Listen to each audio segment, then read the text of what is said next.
عرض سلام به دوستان عزیز کاوشگر. یه منطقه باستانی داریم ما اینجا. ببینید دوستان، باستانی کاملا منطقه رو ببینید، رعایت کنید، متوجه به باستانی بودن اینجا میشید. شما ببینید تو سینه هم یه موردی هست، اگر بتونید ببینید مشخص. حالا با اون کاری نداریم.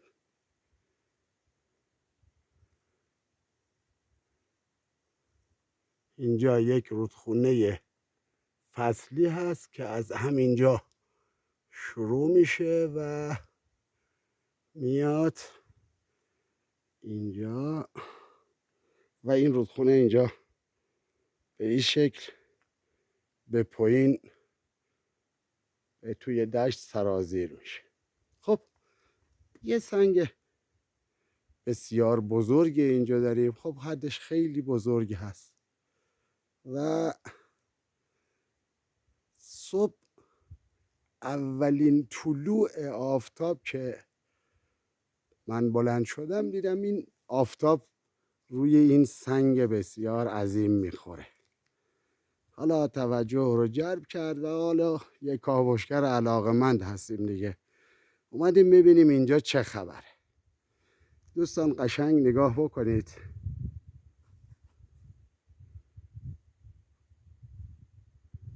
یک دونه روغن تو دیواره داره، تو اون در زیبر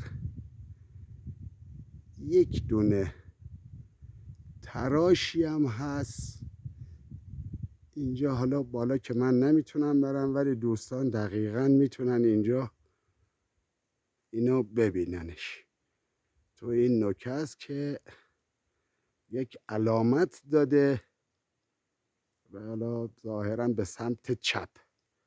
حالا سمت چپ رو من بازرسیش کردم، یه مقدار بیشتر نگاه کردم و رسیدم به این مثلثی که الان اینجا تو این نوک است.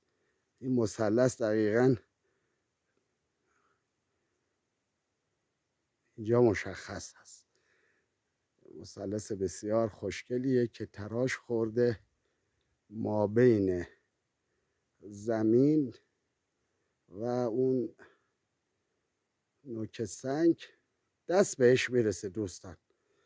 پس باید یک موردی رو داشته باشه که حالا ورودی هشتی باشه که در زمین هست، چون که اون خیلی بالا نیست، تو تقاطع زمین هست و هوا که دست بهش میرسه.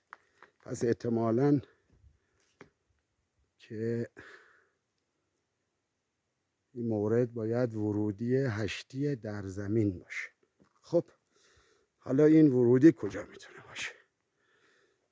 خب حالا یه مقداری برعکس میشیم، تصویر رو برمیگردونیم دقیقاً پشت به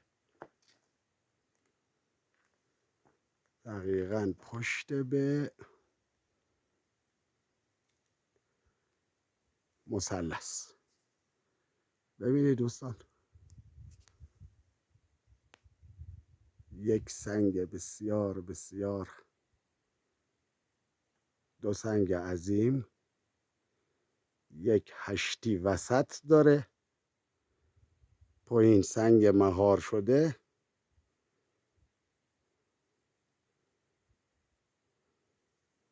یکم جلوتر میریم بررسیش کنیم.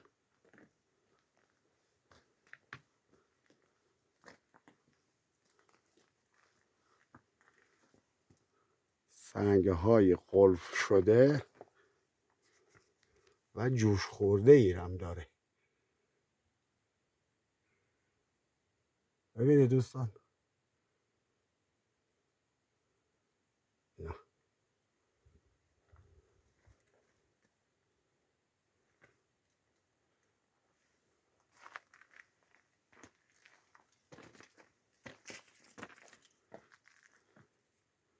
اینم یک ورودی 8 هست که دقیقا روبروی همین مثلث میخوره.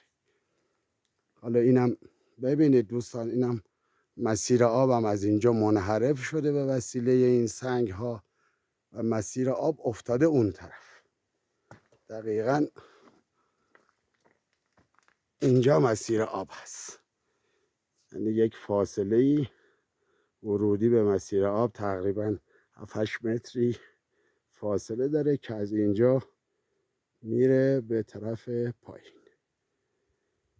خب دوستان عزیز کاوشگر، اگه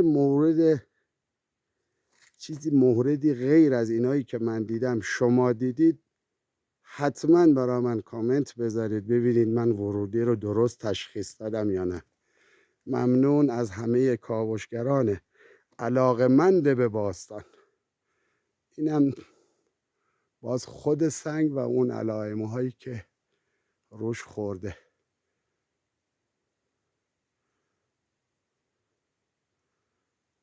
و اونم مثلث که بین تقاطع زمین و هوا خورده، دست به این میرسه.